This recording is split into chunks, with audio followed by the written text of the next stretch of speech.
Radio J, la revue des revues. David Reynard, bonjour. Bonjour Lise Gutmann. Alors, vous souhaitez nous parler ce matin de la revue Études Tziganes que je montre, voilà. La revue Études Tziganes, est-ce que pouvez-vous, pour commencer, nous en dire un mot ? Eh bien, depuis 1955, la revue Études Tziganes répond à diverses questions en faisant appel aux meilleurs spécialistes issus de la recherche ou du travail social.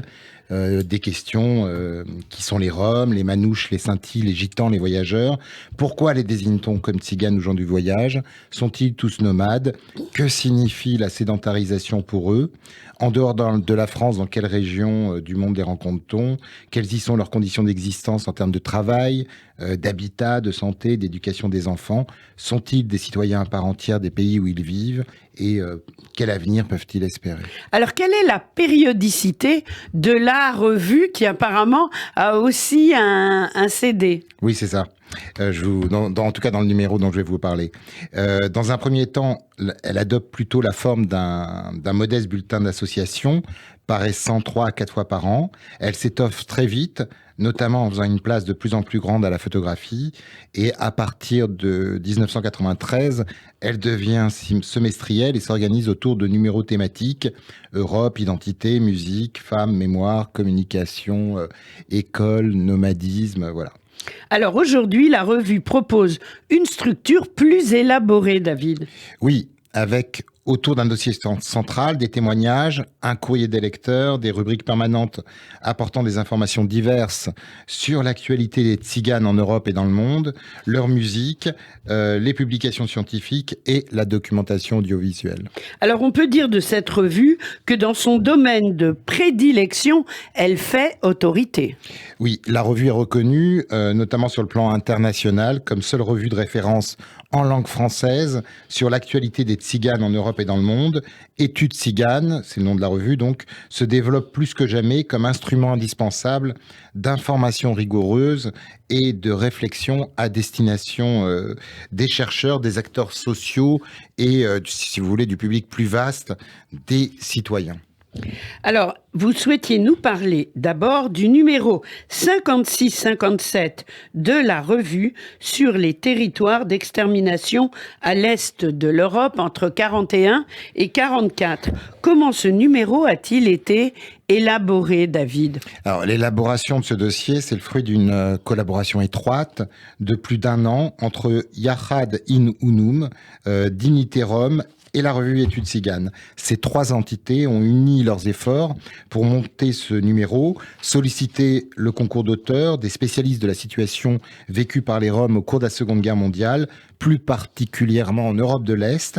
Et avec ce numéro, Yachad in Unum et Dignité Rome publient pour la première fois des articles de fond présentant leurs recherches de terrain sur les persécutions et les massacres des Roms en Europe de l'Est. Alors, présentez-nous rapidement l'organisation Yachad in Unum à l'origine de ce numéro d'études tziganes.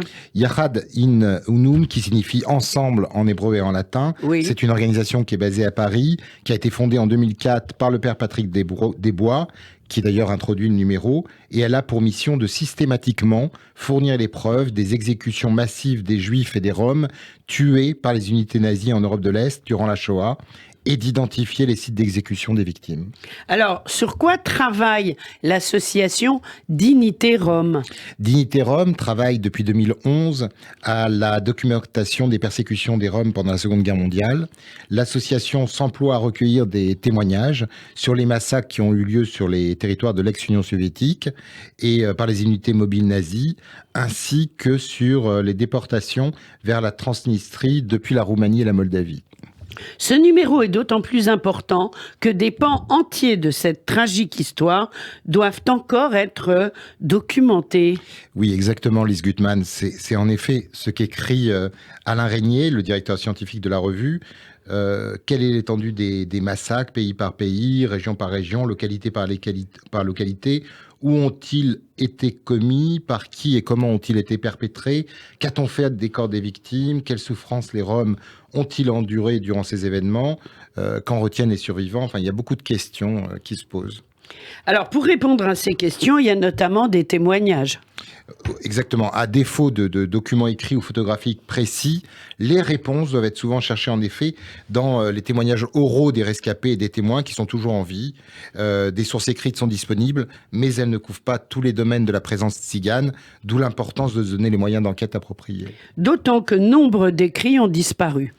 Parfois, exactement, les traces évocatrices ont disparu, ou bien les événements n'ont pas été mentionnés par écrit parce qu'ils concernent du ressenti, de la souffrance, des détails considérés à tort comme insignifiants. Et donc, le recours à la mémoire des témoins s'avère essentiel, mais délicat aussi. Alors, c'est d'autant plus essentiel que l'Holocauste Rom a longtemps été minoré, voire nié. Pendant la Seconde Guerre mondiale, on estime qu'entre 300 000 et 500 000 tziganes ont été exterminés. Avec les Juifs, les tziganes furent la deuxième population européenne victime d'une extermination familiale selon une politique raciale. Et c'est seulement en 2011 que le Parlement européen a commémoré pour la première fois officiellement ce génocide. Alors, il y a eu aussi ce voyage avec l'UEJF, Union des étudiants juifs de France. Exactement. Stéphane Levesque, le directeur de la FNASAT, Fédération nationale des associations solidaires d'action avec les tziganes et les gens du voyage, a eu la gentillesse de m'envoyer un lien pour voir le documentaire d'Anna Pitoun, Pologne aller-retour, qui rend compte de ce voyage réunissant des juifs de l'UJF et des manouches français à Auschwitz-Birkenau et à Treblinka. Et le film montre les visiteurs dans le pavillon d'Auschwitz consacré aux tziganes. La caméra s'attarde alors sur certains d'entre eux, particulièrement impressionnés lorsqu'ils découvrent au milieu d'une très longue liste de noms de disparus, des patronymes très familiers de Saint-Tite d'Allemagne. Alors, de tels efforts de restitution restent rares. En effet, en France, les stèles ou monuments qui commémorent les anciens camps d'internement sont dépourvus et ils se taisent la plupart du temps sur la présence tzigane, à moins d'une mention ajoutée tardivement, comme au camp de Mérignac. Alors, le génocide des Roms est aussi souvent absent des commémorations. On sait pourquoi ? Absent des commémorations et des politiques de réparation, il n'a pas fait non plus l'objet d'un travail mémoriel, surtout, qui aurait pu faire connaître au grand public le lien entre extermination et anti-tziganisme européen. Et d'ailleurs, dans un texte important de la revue Communication en 2020, Grégoire Cousin et Julie Lacaze montrent que cette absence de travail de mémoire est un point fondamental pour comprendre comment les stéréotypes historiques contre les Roms roumains perdure. D'où l'importance de ce numéro d'études tziganes. Oui, dans lequel une première partie est consacrée à la présentation de données générales historiques, notamment avec Henriette Asseo, qui donne un éclairage passionnant sur la double dimension doctrinale, généalogique et territorialisée de la politique raciste des nazis à l'égard des tziganes. On pourra lire aussi sur le sort des tziganes en Europe sous le régime nazi, le texte du même auteur, c'est dans le numéro 167 de la revue d'histoire de la Shoah. Alors, sur quoi portent les deux autres parties ? La seconde partie de ce numéro porte plus particulièrement sur la situation des Roms en Roumanie et la déportation d'un grand nombre d'entre eux vers la Transnistrie. Et la troisième partie du dossier propose un état très documenté des connaissances sur les massacres de tziganes organisés par les nazis en Russie et dans d'autres pays de l'Est européen. Alors, parlez-nous, David Reinhardt, pour finir, du numéro d'études tziganes, numéro 70 et 71, qui vient de sortir. Oui, c'est un numéro très savant dédié à la musique populaire rom en Europe.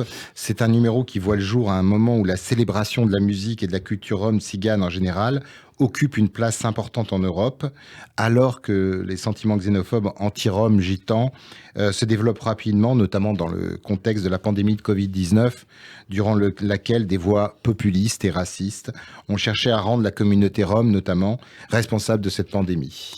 Eh bien, David Reinhardt, merci beaucoup pour ces infos précieuses. Je le rappelle, la revue s'intitule « Études tziganes au pluriel » et le dernier numéro, c'est le numéro 70-71 sur la musique populaire rom en Europe. À très vite sur Radio J. Merci. À très vite.